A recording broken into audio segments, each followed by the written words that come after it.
on va revenir évidemment sur tous ces thèmes avec nos invités ce soir, sur les enjeux de la cybersécurité, sur les hackers, sur comment la France s'en sort dans l'écosystème mondial et européen sur le sujet, quelles sont les solutions à mettre en œuvre et quelles sont les attentes aussi au niveau des principaux donneurs d'ordre. Et pour ça, j'ai le plaisir d'accueillir, et si vous voulez bien, au fur et à mesure, allumez vos caméras. Donc Vincent Blavet, qui est le Solution Architect Manager de HPE Aruba. Vincent, je te vois, donc bonjour tout le monde. Bienvenue. Jean-Noël de Galzin, qui est le patron de la société Walix. C'est moi. Allumez le feu, comme on dit. Hein. Allumez le feu, si on peut voir votre vignette. Voilà, c'est super, voilà. Merci Jean-Noël. À la réunion. Jacques de la Rivière, qui est le patron de Gatewatcher. Oui, bonjour à tous. Voilà. Eric Hazan, qui est chargé de mission stratégie des territoires à l'ANSSI. Oui, bonsoir. Bonsoir. Et Alexandre Masraf, qui est le responsable de la sécurité de la foncière ICAD. Bonsoir. Alexandre, bonsoir. Bah, écoutez, merci en tout cas d'avoir répondu présent à notre invitation. Et Emmanuel l'a dit, la cybersécurité, c'est un enjeu majeur. Alors, je vous propose, pour démarrer, de donner la parole à Eric Hazan de l'ANSSI. D'abord, Eric, pouvez, en quelques mots, pour ceux qui connaîtraient moins bien l'ANSSI, nous rappeler quel est le rôle de l'agence, en fait. D'accord, très bien. Bon, merci beaucoup Alain et merci à la SBA d'avoir convié l'ANSSI, de m'avoir convié à participer à cette honorable table ronde. Je voulais simplement, en propos liminaire, indiquer que j'écoutais attentivement Emmanuel François juste avant et je me réjouissais presque de me dire que ce n'était pas l'ANSSI qui était en train de décrire un panorama apocalyptique. Hein. On nous taxe assez souvent de noircir le tableau. En réalité, il n'est pas si noir que ça. Et de voir et de saluer à nouveau l'engagement de la SBA sur ce sujet de la cybersécurité, hein, qui n'est pas nouveau. Et cette table ronde, à mon sens, en est témoin.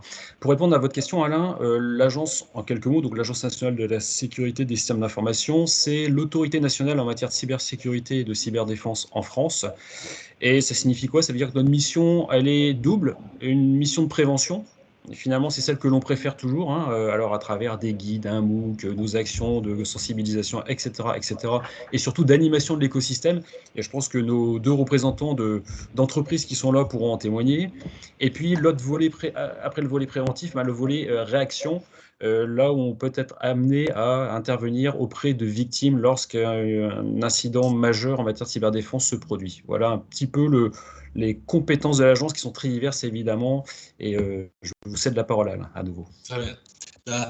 Merci de ce rappel. Alors, vous n'êtes pas un nouveau au sein de nos cercles SBA, puisque déjà l'année dernière, vous aviez œuvré avec les équipes SBA à la rédaction d'un thème qui s'appelait « Construire un territoire de confiance et de sécurité », ce qui a marqué un jalon. Est-ce que vous pouvez nous rappeler quels étaient les grands thèmes qu'on abordait, qui est le sujet aussi de ce soir, quelque part en partie? Oui, finalement, et c'est très bien qu'on puisse faire le rappel de ce guide parce que voilà, c'était la commission Safe City à l'époque qui l'a élaboré avec un ensemble d'acteurs justement autant de la filière, enfin côté SBA et des acteurs du régalien, parce que je pense à nos collègues de la gendarmerie notamment, parce que c'est un guide qui est axé avant tout sécurité au sens large. Et l'objet de ce guide, et on est vraiment dans le thème, je pense aujourd'hui, hein, on en entend beaucoup parler, juste avant j'écoutais l'intervenante aussi qui parlait des collectivités, c'est avant tout de s'adresser aux élus, de bien indiquer que les prescripteurs et les décideurs, et on revient toujours à ce thème de décideurs finalement, ce que disait Emmanuel François tout à l'heure, ce sont vraiment les acteurs aujourd'hui qui vont faire ou défaire, si je puis dire, un bon niveau de sécurité ou de cybersécurité. Donc ce guide, il est là pour le dire, pour l'indiquer, pour faire un état des lieux, pointer les enjeux, bien évidemment, en matière de territoire de sécurité et de confiance, hein, tel qu'on l'entend aujourd'hui, avec un chapitre dédié spécifiquement au cadre de confiance numérique. C'est ainsi qu'on l'appelle. D'accord. Et donc on voit quand même que ce thème, il est pas nouveau, il commence à percoler et être être compris, j'imagine, par les principaux responsables des collectivités, mais en même temps, on constate la difficulté finalement à le mettre en œuvre. C'est pas tant que les personnes sont peu sensibles à la thématique, c'est peut-être plutôt qu'ils ne savent pas par où prendre le sujet. Est-ce que vous avez quelques indications pour nous guider et nous dire par où prendre le sujet de la cybersécurité lorsqu'on est maire quand on est maire d'une ville ou d'une collectivité ou DGS, enfin, qu'est-ce qu'on doit faire? Alors, si la question est simple, la réponse elle est complexe parce que, et d'ailleurs, quelles que soient les populations au sens large, hein, la sensibilité à la question des risques numériques, elle est très variable finalement. Elle est sans doute encore plus variable auprès des élus et auprès des collectivités territoriales au sens large, pour une raison, à mon avis, assez principale, c'est que déjà les élus globalement sont confrontés à un nombre de risques très importants dans leur quotidien. Les risques climatiques, sanitaires, de troubles à l'ordre public, etc. Et arrive finalement cette gestion du numérique, cette transformation du numérique depuis quelques années avec cette accélération en lien avec la crise Covid, et on leur demande de surcroît de faire attention finalement à, d'un côté, l'ouverture des données, cette transformation numérique, tout en s'assurant que tout est fait dans les règles de l'art et en sécurité. Et en plus, la difficulté, c'est que finalement, le risque, il est peu matérialisable. Je m'explique, c'est-à-dire une crise sanitaire, malheureusement, on en voit les conséquences aujourd'hui. Un risque climatique, on le mesure très facilement. Par contre, le risque numérique, hormis lorsqu'une cyberattaque est plutôt d'ampleur se produit, c'est là où la collectivité mesure vraiment l'étendue des dégâts potentiels. Et donc aujourd'hui, il faut pouvoir convaincre en avance de phase pour préparer le terrain, pour atténuer les effets possibles d'une cyberattaque et proposer donc aux élus un ensemble d'outils finalement, de pistes de réflexion pour leur dire c'est un sujet de plus, c'est un sujet pour lequel votre responsabilité peut être engagée. Donc ça, généralement, ça leur parle parce que l'aspect juridique, finalement, c'est quelque chose d'assez proche de leur préoccupation. Et surtout, en démystifiant ou enfin pas en occultant, mais en limitant l'aspect technique de la question, parce que l'aspect technique, il est complexe, bien évidemment, mais finalement, quand on l'adresse correctement, on doit pouvoir y répondre, et c'est plutôt d'une question de gouvernance que la question relève aujourd'hui. D'accord. Oui, c'est ce que vous me disiez quand on a préparé cet entretien, c'est que le point numéro un, c'est la gouvernance et donc c'est l'implication de l'édile, de son DGS. C'est par là que ça commence en fait. C'est pas qu'une question de technique, c'est avant tout une question de prise de conscience, que vous venez de dire, et de gouvernance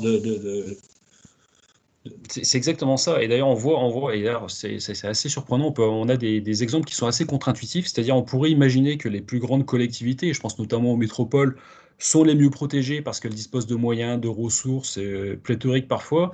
Et en réalité, c'est pas forcément toujours le cas parce que on a des acteurs de taille un peu moins importante. Et je ne les citerai pas, mais ça peut être à l'échelle d'un département ou d'une commune de taille médiane finalement, mais parce qu'il y a une culture existante, parce que le maire était sensible à la question depuis des années, bah finalement, ils ont pris le problème à bras-le-corps depuis très longtemps. Ça fait partie de la culture de la commune et des agents.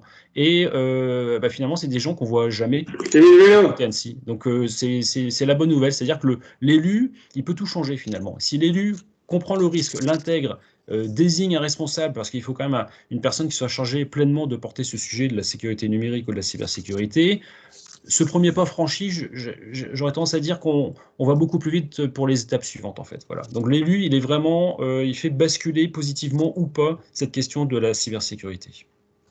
Très bien.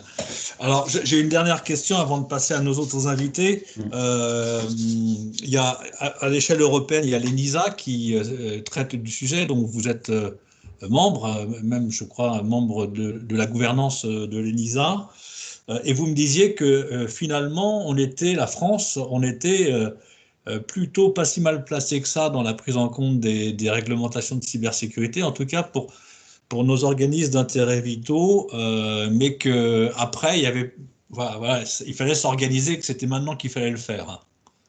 Bah, finalement, oui, c'est sans doute la bonne nouvelle, c'est que, j'allais dire, depuis le départ en cours de nos camarades et de nos amis britanniques, qui sont très bons, hein, effectivement, on a plutôt toujours été perçus, et sans doute à juste titre, comme une nation leader en matière de cybersécurité, notamment tant du point de vue technique qu'industriel, que du cadre de la gouvernance et réglementaire. Aujourd'hui, moi j'ai tendance à dire qu'il ne faudrait pas s'endormir sur nos lauriers. C'est-à-dire qu'effectivement, on est cité en exemple, on fait ce qu'on appelle en bon français du capacity building, hein, c'est-à-dire on est amené assez souvent à faire bénéficier de notre connaissance, de nos compétences à d'autres agences européennes qui se montent par exemple, donc ça c'est plutôt positif. Mais l'idée aujourd'hui, c'est que le panorama bouge très vite. J'inclus la question de la géopolitique évidemment dans cette problématique. Et donc l'idée, c'est le numérique va très vite, la géopolitique, tout bouge également. Il faut qu'on aille vite également. Et donc ce niveau européen, c'est sans doute également un bon niveau pour pouvoir proposer des évolutions. Mais j'en veux simplement pour preuve deux exemples, hein. Un qui est un petit peu éloigné des préoccupations de l'ANSSI, qui concerne simplement le RGPD, hein, donc la protection des données à caractère personnel. Il faut quand même bien prendre conscience qu'on a réussi à 28 agences européennes à définir un cadre commun, ce qui n'était pas gagné. Et c'est également le cas de la directive européenne NIS, Network Information Security, qui est en cours de révision d'ailleurs. Ça veut donc dire que du point de vue européen, on est parfaitement capable de s'organiser et de répondre à ces enjeux qui sont multiples et qui sont surtout majeurs aujourd'hui. Très bien, merci Eric. Sur l'écosystème français, on reviendra tout à l'heure avec Jean-Noël Galzin qui anime un groupement d'entreprises innovantes sur le sujet. Mais je voudrais passer la parole maintenant à Vincent Blavet d'HPE Aruba. D'abord, peut-être nous présenter, même si HP est très connu, l'activité d'HPE Aruba, et puis après nous dire en quoi finalement il y a des solutions de la dernière chance qui permettent de traiter une partie du problème, en tout cas, même si on l'a pas traité au début, voilà, avec les réseaux. Oui, alors merci de me donner la parole. Donc HPE Aruba, enfin Aruba c'est l'entité réseau de Hewlett Packard Enterprise. Voilà, donc on est des spécialistes du réseau et de ce fait, on est impliqué dans des projets de mise en œuvre de la partie réseau d'un bâtiment. Donc on a un certain nombre de clients, on a des clients qui ont mis nos produits dans des catalogues, hein, donc ce n'est pas quelque chose de complètement nouveau. Voilà. Par contre, ce qui est intéressant dans la partie, ce que je dirais dans la partie cybersécurité, c'est que évidemment le réseau et toutes les initiatives de la SBA, en fait, le réseau devient un canal. Finalement, on cherche à ce qu'il soit extrêmement ouvert, hein, pour que tous les systèmes puissent parler. On parle des API, etc. Enfin, l'idée du réseau, c'est que ces systèmes puissent justement communiquer. Donc finalement, on facilite toute cette communication dans le bâtiment et potentiellement donc peut-être faciliter des canaux d'accès à des ressources non autorisées, quoi. Donc on touche bien ce sujet de la cybersécurité. Et ce qu'on a constaté, nous, en effet, chez Aruba, et c'est d'ailleurs pour ça qu'on est maintenant membre de la SBA, c'est que finalement, le niveau technologique des solutions de réseau était peu utilisé dans le bâtiment. C'est-à-dire qu'en fait, toutes les fonctions de sécurité, les fonctions un peu évoluées qu'on a dans le réseau sont couramment utilisées dans les entreprises qui déploient leur réseau dans leur partie à elles du bâtiment, mais que les produits qui sont mis dans le bâtiment, parfois, sont utilisés de façon très, très basique, finalement. Alors qu'il y a un certain nombre de choses qui sont vraiment faisables et qui ne sont pas forcément nouvelles d'ailleurs, ce n'est pas forcément des choses extrêmement nouvelles. Et quand en effet, quand je parle du réseau de la dernière chance, entre guillemets, c'est que une des fonctions de base du réseau maintenant, c'est une capacité de virtualisation. C'est une capacité d'isoler des flux par rapport à d'autres. Et ça, c'est une notion extrêmement importante.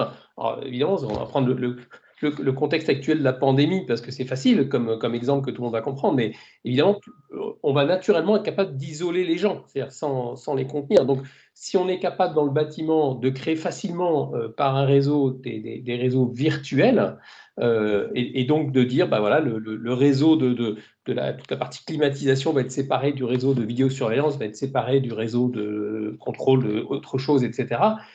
On va apporter naturellement un niveau de sécurité, même si les objets connectés concernés ont ou pas, de leur côté, un niveau de sécurité. Donc évidemment, le mieux, c'est qu'ils soient capables d'être le plus sécurisé possible, mais dans tous les cas, au dernier moment, si le réseau déployé met en place ces mécanismes de virtualisation, on va apporter un niveau de sécurité finalement de la dernière chance sans demander quoi que ce soit finalement à l'application ou au système. Voilà. Et ça, c'est une fonction. La bonne nouvelle, comme vous le savez, c'est qu'une partie de ces exigences, on les a intégrées dans le cadre de référence R2S. Exactement. Toute la partie virtuelle LAN est dans R2S et c'est une fonction extrêmement importante, tout à fait. Tout à fait. Ouais, je voulais vous poser une question parce qu'en préparant cet entretien, vous m'avez parlé d'une solution magique. Enfin, moi, j'ai trouvé ça magique. Là. Enfin, déjà, le nom est sympathique. Le Policy Server. Donc, on connaissait la police. Et là, il y a un Policy Server. Est-ce qu'on peut en dire un mot et à quoi ça sert ce Policy Server et en quoi ça peut résoudre une partie du problème?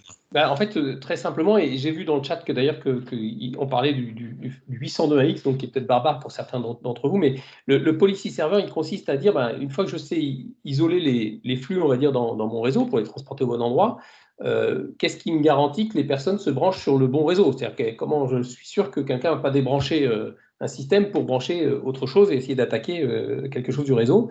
Et donc, il existe un certain nombre de protocoles, dont ce fameux 802AX, un protocole qui s'appelle Radius aussi, qui permet de faire que les éléments du réseau vont s'adresser à un serveur qu'on va appeler maintenant un policy server, mais qui est à l'origine un serveur de sécurité, et on va lui demander est-ce que j'accepte ou pas cet équipement sur le réseau. C'est vrai en filaire, c'est vrai en Wi-Fi, et la fonction première de ce protocole, c'était de dire oui, non, il est autorisé, il n'est pas autorisé, il a les bons mots de passe, il est reconnu comme il faut. Et on a rajouté maintenant depuis quelques années, au-dessus de ce serveur d'authentification, on a rajouté des informations contextuelles. C'est-à-dire, derrière, on sait faire des règles pour dire il est telle heure, il a le droit, il vient de tel endroit dans le bâtiment, il n'est pas censé être là, etc. Donc, on fait de l'autorisation associé à du contextuel, et du contextuel qui peut venir de l'extérieur, si on est capable d'aller chercher des informations par justement des API, on peut aller chercher des informations externes à ce policy server, et derrière, on va être capable de dire au réseau, oui, il a le droit de rentrer ou non, mais en plus, on va être capable de lui dire, il a le droit de rentrer, mais dans tel réseau virtuel. C'est-à-dire qu'on va lui affecter finalement Vincent, on va peut-être pas rentrer trop dans le détail. Pardon, c'est moi qui vous ai lancé sur la piste du comment ça marche, mais donc on voit les outils existent. Enfin, il y a des solutions qui existent. Moi, la question que je voulais vous poser, ne venant pas du monde du bâtiment, mais de l'informatique et des réseaux, est-ce que vous pensez que les acteurs que nous sommes dans le bâtiment sont suffisamment armés pour comprendre et savoir maîtriser, intégrer et déployer tous ces outils que vous proposez? Alors, je pense que... C'est une question vache. Hein. Ouais, c'est un piège parce que vous avez un auditoire du bâtiment. Je veux vexer personne. Non. Les technos, en effet, sont là et il faut les utiliser. Donc maintenant, il y a deux solutions. Soit, en effet, les personnes dans le secteur du bâtiment vont s'appuyer sur des gens compétents sur ces sujets-là. Il va falloir mettre dans la barque finalement des gens qui ont ces compétences-là, des gens de sécurité, des gens de sécurité du réseau, alors pas que le réseau, parce qu'il y a tout le reste qui est autour, et je pense que ça va être inévitable. Soit il va falloir qu'ils s'y mettent eux-mêmes. Voilà. Alors après, moi, je vois quand même qu'il y a un certain nombre de grands du bâtiment qui, quand on regarde bien, ils ont tous des filiales qui sont des intégrateurs réseau, donc ils ont les capacités en interne, il faut aller les chercher. Voilà, ça c'est pour la mise en œuvre. Et après, dans le suivi, moi je vois très bien le lien avec le fameux Building Operating System. Enfin, je veux dire, à un moment donné, tout ça, ça s'interface. Et au même titre qu'on gère le bâtiment, on va gérer cette sécurité avec ces équipements, enfin, ces protocoles qui existent et qu'il faut utiliser. Il faut en effet faire le lien. Très bien, merci Vincent. Je suis obligé de faire tourner parce que la pendule tourne et je voudrais passer avec Jacques Delarivière de Gatewatcher aborder un autre sujet. D'abord, Jacques, est-ce que vous pouvez nous présenter en quelques mots Gatewatcher déjà pour commencer, et puis après, il y a quelques questions, on a quelques sujets un peu croustillants à voir ensemble là, sur la cybersécurité. Bien sûr, donc bonsoir à tous. Donc Gatewatcher, on est spécialisé en cybersécurité, comme on l'a dit, et donc on est vraiment dédié à l'édition et la fourniture de sondes cyber, donc de sondes réseau, qui permettent, en analysant le réseau d'une entreprise ou d'une installation, de repérer tous les comportements anormaux et les intrusions grâce au machine learning. Voilà en quelques mots. Très bien. On y reviendra peut-être, vous nous expliquerez après ce que c'est qu'une sonde réseau. On ne va pas enchaîner sur une deuxième séquence technique. Chouchou qui vient de Je voulais m'appeler voir pour avec savoir vous. si j'avais une terrine pour faire du foie gras moutarde. Pardon, si vous voulez bien couper votre micro, pour ceux qui ne sont pas dans la table ronde. Oui, Jacques, est-ce que vous avez quelques chiffres quand même pour nous donner un petit peu de quoi on parle finalement quand on parle du risque cyber, les cyberattaques, la valeur du ransomware, le prix d'un hacker, tous les sujets qu'on avait vus dans la préparation. Bien Est-ce sûr. que vous pouvez nous faire part de quelques-unes de ces données? Donc en fait, pour bien comprendre, il faut savoir que l'économie criminelle du cybercrime, hein, c'est une économie industrialisée et vraiment organisée pour maximiser ses revenus comme tout type d'économie. On estime aujourd'hui que le revenu moyen d'un hacker, d'un jeune hacker de 23 ans qui travaille pour une entreprise qui fait du ransomware ou qui fait de l'activité cybercriminelle est un revenu moyen d'environ 500 000 $ par an. Donc, quand vous comparez ça aux jeunes que nous on embauche après 2 ans d'expérience, qui sont entre 45 000 et 50 000 € par an, vous voyez qu'il y a une différence de ratio assez forte. Et ces 500 000 $ par an, c'est bien sûr exonéré de toute taxe. Donc c'est net. Et vous me disiez qu'ils n'étaient pas recrutés sur le dark web, mais il y avait des Voilà. forums à l'emploi quasi officiels dans les pays de l'Est pour les recruter, à côté des Exactement. SS2I classiques. Dans de nombreux pays de l'Est, dont on peut soupçonner le nom assez facilement, il y a vraiment une organisation du recrutement des jeunes talents en cyber. Et un jeune diplômé ingénieur en cyber, quand il va aller sur un forum de l'emploi, il aura le choix dans le même forum sur un truc très très officiel, hein, un forum de l'emploi, entre des entreprises assez connues du marché et très emblématiques, comme HPE par exemple, et sur le même forum un peu plus loin, il y aura des entreprises qui lui proposeront des recrutements de manière presque officielle pour des opérations de cybercrime en mode projet, en mode agile, donc vraiment organisé avec des outillages et qui sont des projets qui sont aussi souvent très très séduisants et très intéressants d'un point de vue technique pour ces jeunes diplômés. Dans des pays où l'économie n'est pas forcément au plus haut, vous pouvez très très facilement imaginer l'attrait que ça peut mesurer pour ces jeunes. Et donc du coup, la menace que c'est aujourd'hui, dans un monde où on a couru tous ensemble pendant 20 ans à la transformation numérique, sans vraiment penser à la sécurité by design, le champ des possibles pour les cybercriminels est un champ des possibles très très vaste. Alors, vous me disiez que s'ils étaient payés si cher, c'est que la valeur économique du marché de la cybercriminalité avait explosé ces 5 dernières années et c'est compté en milliers de milliards de dollars. Enfin, Oui, alors effectivement, le point d'inflexion de la prise de conscience en cyber, hein, c'est vraiment le ransomware hein, depuis les années 2018, avec une explosion en 2020. Rien qu'en janvier 2020, il y a eu autant de cyberattaques par ransomware que dans toute l'année 2019. Donc je ne vous laisse pas imaginer sur tout le déroulé de 2020 avec le contexte de désorganisation dû à la pandémie, ce que ça a pu offrir comme opportunité. On est clairement dans un monde effectivement qui est plein d'opportunités et donc on estime que le coût du cybercrime en 2020 pour les économies on va dire qui n'ont pas le coût mondial du cybercrime est de 2000 milliards de dollars, donc c'est presque le PIB de la France hein, en termes de coûts, et en 2015 il était de 400 milliards de dollars. Donc, vous voyez hein, la progression fulgurante et vu le travail qu'il y a à faire pour sécuriser ensemble les processus, les métiers et les plateformes, il faut aller vite, il faut le faire bien et intelligemment. Bon, donc le problème semble définitivement très sérieux. Alors comment le traiter? Quelles sont les solutions que vous proposez pour traiter en partie le problème, en tout cas. Alors, sans mettre en avant de manière frontale mes solutions, mais c'est aussi un peu mon métier, hein, et c'est normal. Nous, on propose des sondes réseau, donc des sondes cyber, qui sont un peu l'équivalent dans un bâtiment physique des caméras de surveillance qui vont surveiller les réseaux informatiques, donc les réseaux IT et industriels, pour repérer les cyberattaques. Donc, la sonde réseau, c'est l'élément essentiel d'une plateforme technique, hein, pour être en amont sur la détection d'un incident, d'un événement majeur.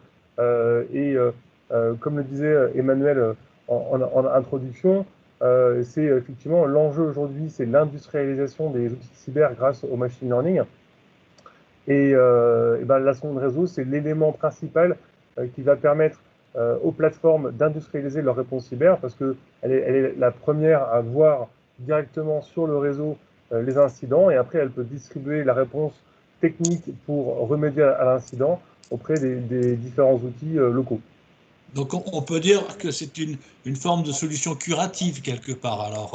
Alors c'est avant tout préventif, hein, parce que la solution, la sonde réseau, elle écoute, donc elle va réagir très en amont sur la cyberattaque pour alerter dès les premiers signes de la cyberattaque, parce que grâce au machine learning, on arrive à avoir un fonctionnement nominal du système à surveiller et à détecter les variantes de ce fonctionnement nominal. Donc on est très très en amont, et on intervient aussi en curatif, c'est-à-dire qu'une fois qu'il y a une cyberattaque et qu'on sait exactement quels en sont les indicateurs de cette cyberattaque, on peut remonter toute la chaîne et isoler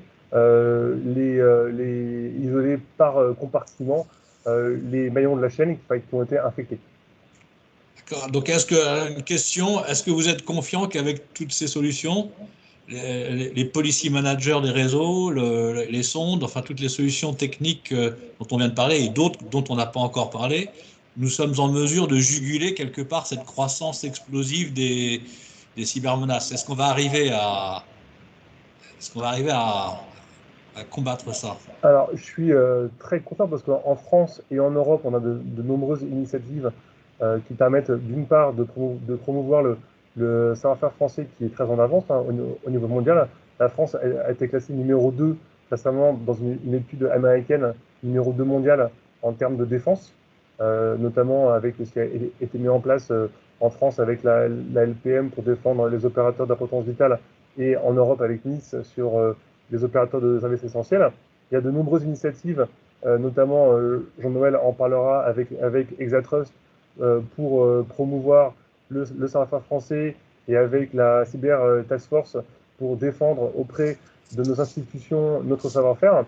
Prochainement, il y aura l'ouverture en octobre 2021 du Cybercampus, qui sera la première initiative européenne menée par Orange Cyberdéfense et l'ANSSI pour rassembler le savoir-faire français en termes de cyber. Donc, je suis très confiant sur notre capacité créative pour répondre, et ceux qui prendront en compte, on va dire, avec un point de vue de gestion du risque, sans être effrayé, mais vraiment en pensant au risque et en pensant à le minimiser par compartiment, seront ceux qui seront les moins impactés et qui s'en sortiront en termes de réduction des coûts d'exploitation. Donc on a les compétences, on a les atouts, il ne faut plus que se retrousser les manches et prendre conscience, mettre en place les bons principes de gouvernance. Exactement. Ben, merci beaucoup pour votre témoignage, Jacques. Je vais passer la parole à Jean-Noël de Galzin.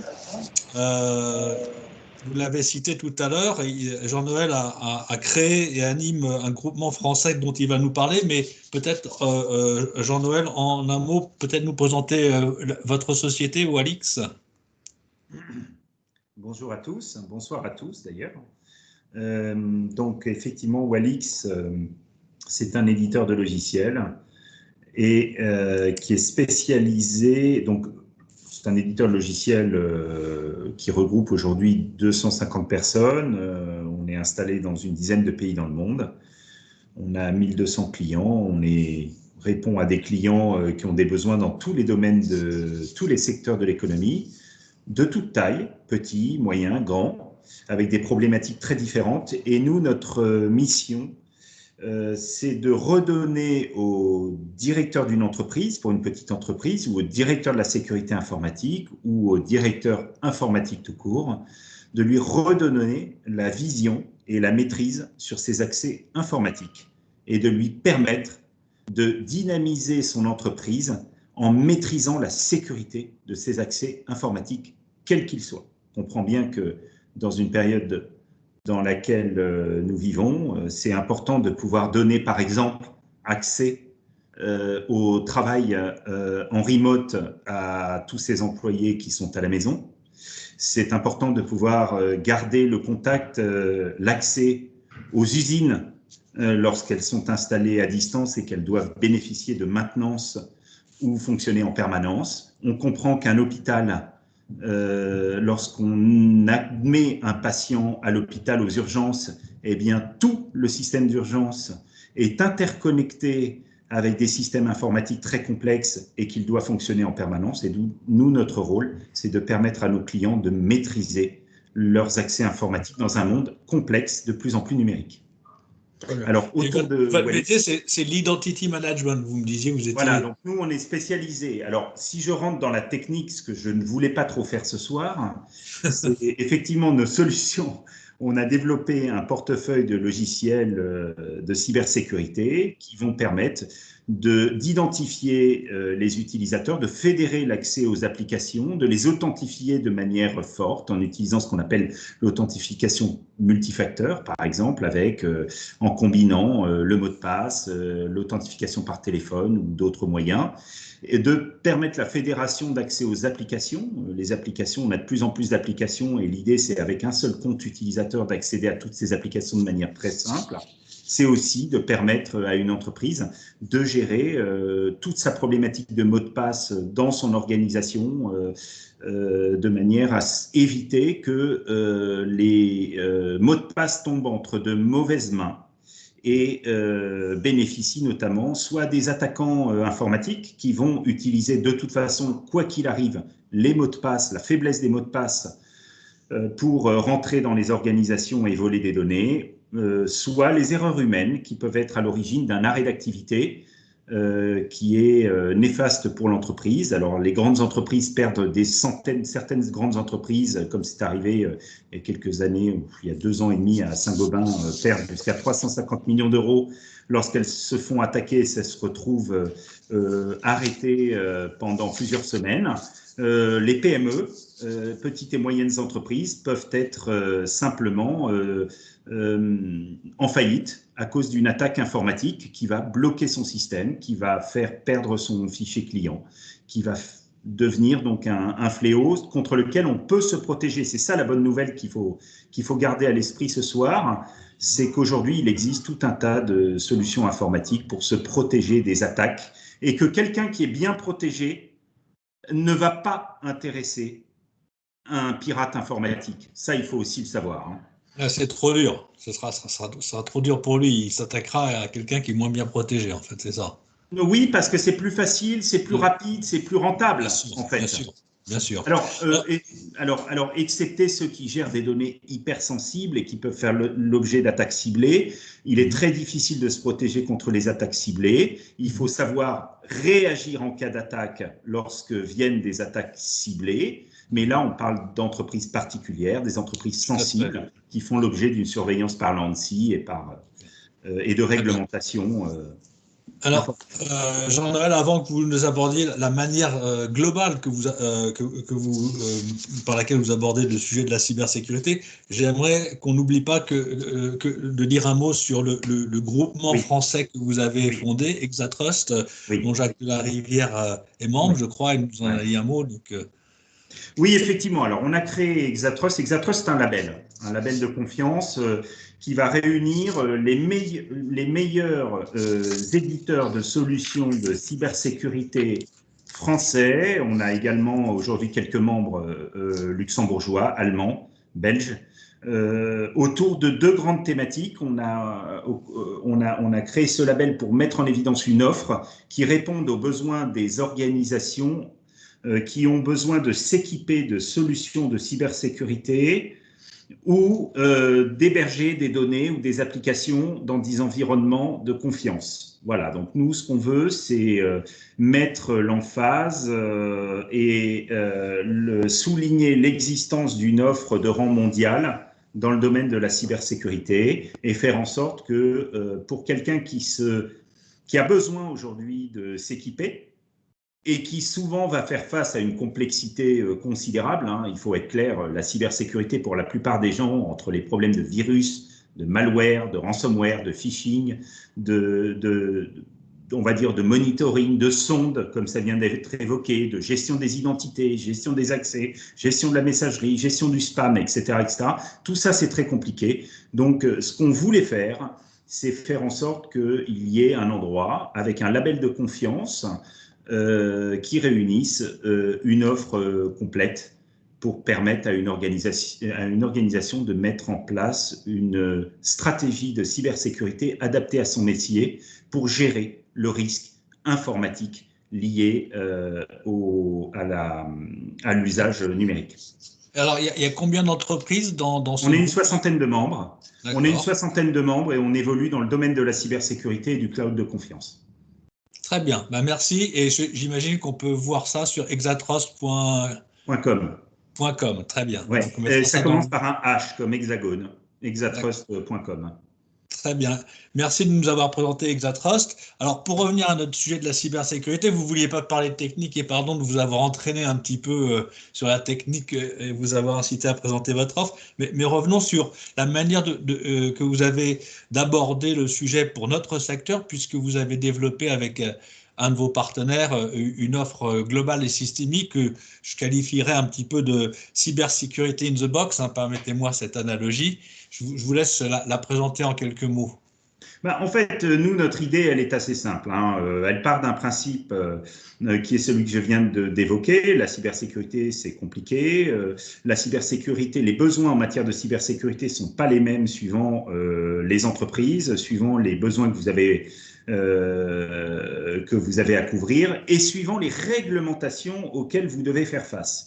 Alors, nous, on est on va dire des promoteurs de ce que l'on appelle la cybersecurity by design, c'est-à-dire qu'on considère que pour être rentable en matière de business, pour des entreprises comme les vôtres, mais c'est vrai aussi dans l'industrie, on travaille dans l'industrie, on travaille avec des professionnels de santé, on travaille avec des professionnels du transport ou autre, mais pour revenir sur les professionnels du bâtiment, c'est important de pouvoir concevoir des bâtiments ou de les transformer en intégrant dès le départ la composante cybersécurité, par design, donc par conception. Notre idée, c'est de travailler en cela avec des professionnels de l'immobilier qui donc sont spécialisés dans la fourniture de services à l'intérieur des bâtiments, la transformation des bâtiments en intégrant toutes les possibilités, les capacités du numérique, en offrant une approche holistique, c'est-à-dire une approche en termes de valeur. On va intégrer autour des solutions que nous fabriquons. Nous fabriquons des solutions qui permettent d'identifier les utilisateurs, de leur faciliter et sécuriser les accès et ensuite de tracer l'activité des utilisateurs. Et on va la combiner avec des offres de partenaires qui sont souvent des partenaires d'Exatrust, donc des partenaires de confiance, des partenaires français aussi, parce qu'on a tout ce qu'il faut en France. Hein. Il n'y a pas besoin d'aller chercher à l'autre bout du monde des solutions souvent très coûteuses et qui font peser un risque sur les données personnelles. Et donc, on va combiner cette approche de telle manière à ce que ça soit intégré à la gestion du bâtiment. Donc, on va interconnecter ça avec le Building Operating System. On va mettre en place une passerelle de confiance pour permettre à tous les utilisateurs de manière transparente de bénéficier d'une cybersécurité dans l'accès, l'identification des utilisateurs, le maintien en conditions opérationnelles et faire en sorte que, en cas d'attaque extérieure, eh bien, cette attaque ne puisse pas se répandre et arrêter les systèmes numériques du bâtiment. Et donc, on va transformer, on va dire, un smart building en smart building cybersécurisé. On va pour cela embarquer une espèce de boîte noire, comme ça existe dans les avions, à l'intérieur du bâtiment, qui va lui permettre de bénéficier de cette offre de cybersécurité par design. Très bien. Parallèlement à ça, j'ajouterai simplement qu'on met aussi en place un système qui va permettre de protéger l'accès aux données, parce que pour nous, il y a une deuxième dimension qui est importante, c'est ce qu'on appelle le privacy by design. Tous ceux qui traitent des données personnelles, qui stockent des données personnelles, doivent faire en sorte de protéger l'accès à ces données. C'est une question de réglementation européenne, sans doute dans le futur une réglementation mondiale, et donc on va faire en sorte qu'également l'accès aux données soit protégé, sécurisé, de telle manière à ce qu'il n'y ait pas de fuite de données, que ça ne fasse pas peser de risques sur ceux qui gèrent les bâtiments ou qui commercialisent les bâtiments sur la gestion des données. Voilà, donc le but du jeu, c'est ça, c'est d'avoir cette approche clé en main pour cybersécuriser son bâtiment dès le départ. Et à la fin, en termes de coûts, parce que quand même, à la fin, il y a un problème économique, on va ramener le coût de cette cybersécurité à un prix au mètre carré. Et on a fait donc le travail avec une société qui s'appelle Cardam, qui a une branche digitale, Cardam Digital, et on a fait l'exercice sur des premiers bâtiments et on s'aperçoit qu'on est capable de ramener le coût de la cybersécurité à moins de 4% du prix du mètre carré. Et donc, pour ce prix-là, vous avez un bâtiment qui offre toutes les possibilités du digital dans un environnement qui est totalement contrôlé, maîtrisé en matière de cybersécurité. Très bien, ben, je dirais que le message est passé et entendu. Merci beaucoup. Merci beaucoup. Pour conclure cette table ronde, je propose de passer la parole à Alexandre Masraf, donc un client de toutes vos solutions, messieurs, puisque Alexandre est le responsable de la sécurité d'une grande foncière, ICAD, et qu'à ce titre, il s'intéresse à ces sujets. Et donc, Alexandre, est-ce que vous êtes toujours avec nous? Je suis là. Voilà. Donc, peut-être en un mot, parce que ICAD est bien connu de la communauté SBA, mais vous nous rappelez un petit peu votre rôle au sein d'ICAD, et après, je vous ferai réagir un petit peu sur tout ce que vous avez entendu. Est-ce que vous attendez, vous, dans ce domaine-là, en tant que client de la cybersécurité? Merci. Donc ICAD, juste en quelques mots, c'est trois métiers. C'est une foncière tertiaire, une foncière santé et une direction, la promotion qui construit des immeubles d'habitation et vend les logements. Moi, je travaille pour la foncière tertiaire. J'appartiens à la direction de la sécurité, qui initialement est une direction axée sur la sûreté et la sécurité physique. Et au sein de cette direction, je porte le sujet cybersécurité. Alors, chez ICAD, on a choisi un portage proche des opérations, un portage bicéphale, puisque je porte le sujet avec un collègue qui, lui, vient de la technique, donc qui fait partie de la direction du property management, alors que moi, je viens du métier de la sûreté. Donc, sa forte connaissance des spécificités bâtimentaires et ma connaissance de l'analyse et de la gestion de risque, des menaces, ensemble, on fait un duo que je pense totalement pertinent. Très bien. Et vous me disiez, pardon, Alexandre, vous me disiez que vous étiez aussi en relation avec vos collègues de la DSI, du système d'information. Alors, on est aussi en lien, évidemment, avec la DSI de l'entreprise, mais nous portons plus spécifiquement le sujet de la cybersécurité bâtimentaire, parce qu'il est quand même relativement différencié par rapport à ce que j'appelle les systèmes d'information corporate. D'accord, oui, tout à fait, c'est très différent. Alors, peut-être est-ce que je peux vous demander de petites réactions à chaud, là, ce que vous avez entendu, est-ce que ça vous parle? Est-ce que ce sont des sujets qui rentrent dans vos réflexions? Enfin, tout ce qu'on a entendu ce soir. Un sujet et puis certains commentaires dans les conversations sur le fil, c'est très technique et je ne suis pas un technicien de la cybersécurité.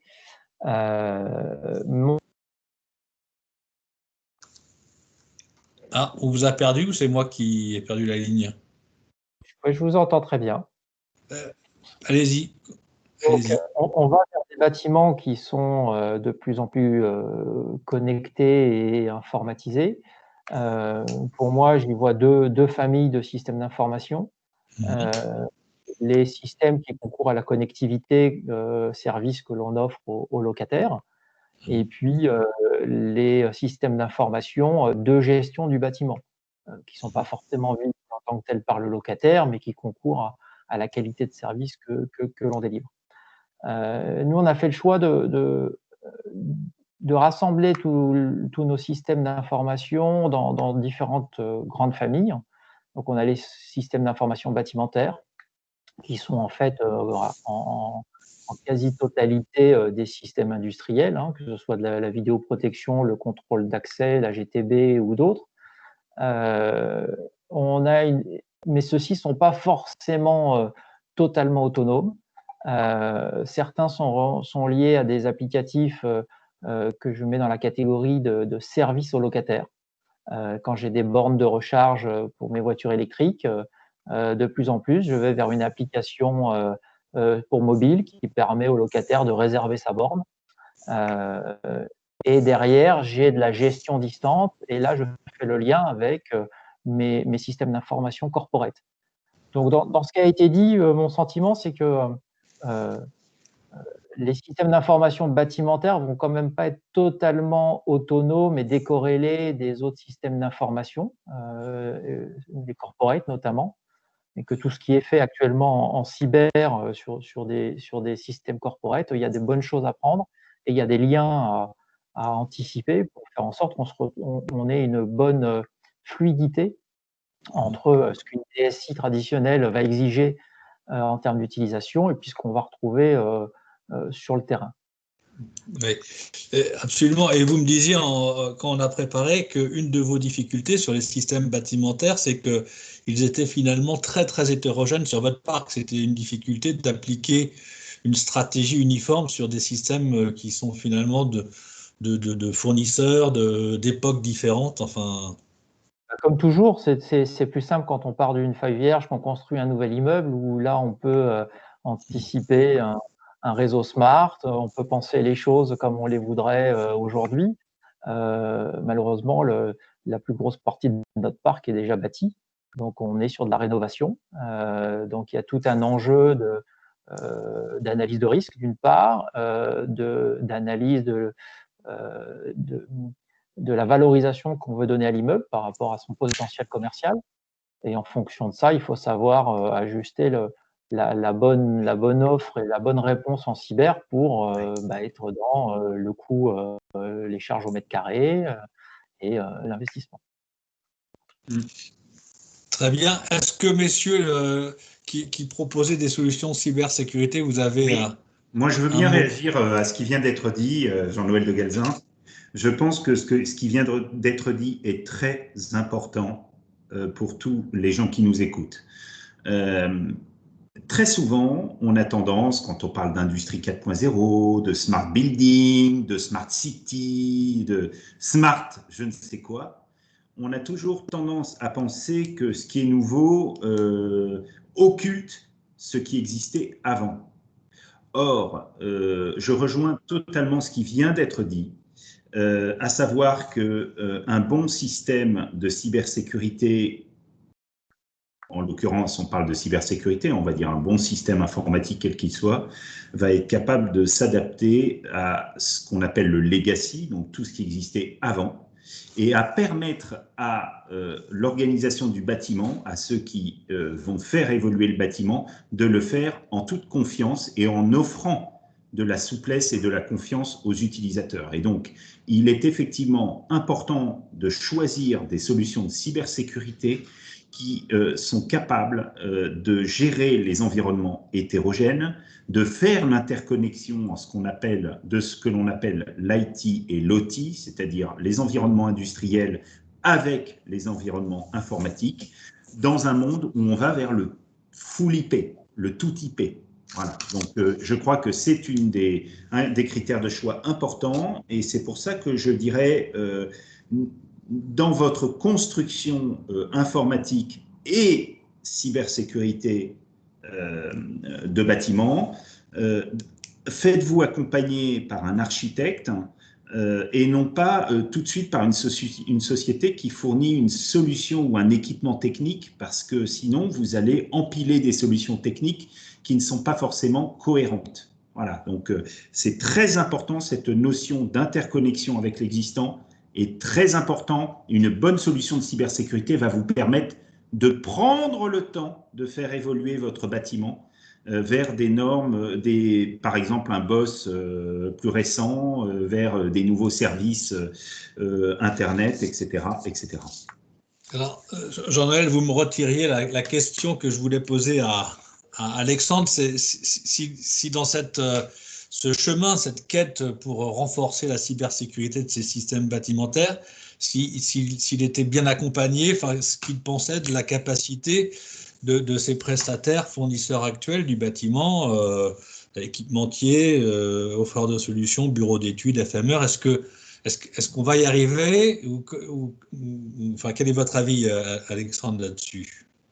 Alors oui, on va y arriver, il faut être optimiste, et puis pour certains, ce sera de gré ou de force, mais c'est un vrai sujet aujourd'hui, sans vouloir trop caricaturer. Je pense qu'aujourd'hui, on a des prestataires qui sont experts de leur métier, experts du FM, experts de la sécurité, experts de l'incendie, mais rares sont ceux que je croise qui aient un niveau de compétences et de maturité vis-à-vis des systèmes d'information qu'ils exploitent. Et c'est là où la difficulté réside, c'est qu'ils savent bien gérer le bâtiment, mais alors la connaissance de l'usage qu'il faut faire du système d'information, des précautions à prendre en termes de cyber, là on a vraiment un gros fossé encore à combler, et c'est notre rôle en tant que client de les pousser à s'améliorer sur ce volet-là. Une des difficultés aussi réside dans le fait que sur certains systèmes, on a un empilement de responsabilités. Il y a celui qui a créé le système, il y a celui qui est venu, qui a rajouté les équipements sur le réseau, et puis il y a celui qui l'exploite, qui n'est pas forcément celui qui le maintient. Et à la fin, quand on cherche un responsable, personne ne se sent franchement concerné, et c'est un petit peu... on fait un petit peu le tour de tout le monde sans savoir qui est responsable de quoi. Merci Alexandre pour ce témoignage qui vient bien compléter, je dirais, et clore cette table ronde que je suis malheureusement obligé de clore parce que l'heure tourne et il est 19h05 et on doit malheureusement, par respect du timing, s'arrêter là. Je vous inviterai toutes et tous, si vous souhaitez poursuivre cette discussion, il y a un forum au sein de la SBA où on parle de cybersécurité, c'est la commission Cyberbuilding dans lequel il y aura un certain nombre d'entre nous sommes. Donc, je vous inviterai à continuer à nous rejoindre dans les débats. Comme Emmanuel vous l'a dit en début de réunion, on a un objectif en 2021 de bâtir un cadre de référence dédié à la cybersécurité du bâtiment. Et c'est dans ce cénacle que tout ça va se discuter avec les uns et les autres. Et en tout cas, je vous remercie d'avoir participé. C'était un échange tout à fait riche et intéressant. J'espère que j'ai pas eu le temps malheureusement de voir. Un livre blanc, on peut signaler un livre blanc dans cette commission cybersécurité. Un livre blanc, absolument. Pour tout le monde d'en profiter. Absolument. Pour un peu dégrossir le problème et commencer à poser les bases des solutions. Absolument. Messieurs, merci beaucoup. Je vais peut-être repasser la parole à Emmanuel pour conclure cette séquence. Et en tout cas, je vous remercie de votre participation. Je vous souhaite une bonne soirée et je vous dis à très bientôt dans la commission cybersécurité. Et joyeux Noël. Et joyeux Noël, et bonne fête de fin d'année. Emmanuel, c'est à toi. Merci, messieurs, bonne soirée. Ouais, je fais très bref. Merci à vous pour votre éclairement qui effectivement nous rend compte que ce sujet est hautement de grande importance. Donc rendez-vous, comme tu l'as dit, à la commission cybersécurité pour la rédaction de ce cadre de référence S+, et puis ce livre blanc avec des sous-groupes qui ont déjà été établis. Moi, je vous souhaite à tous une bonne fin d'année. Merci pour votre collaboration active sur 2020. Et je ne peux que vous souhaiter de bonnes fêtes. Et rendez-vous en 2021 en pleine forme, avec plein de projets et encore un objectif encore plus haut pour la SBA, parce que de toute façon, c'est... Le 26, Emmanuel. Hein, ça. Et rendez-vous le 26, ouais, merci, le 26 janvier pour les vœux. Ça sera le grand rendez-vous de cette rentrée. Merci.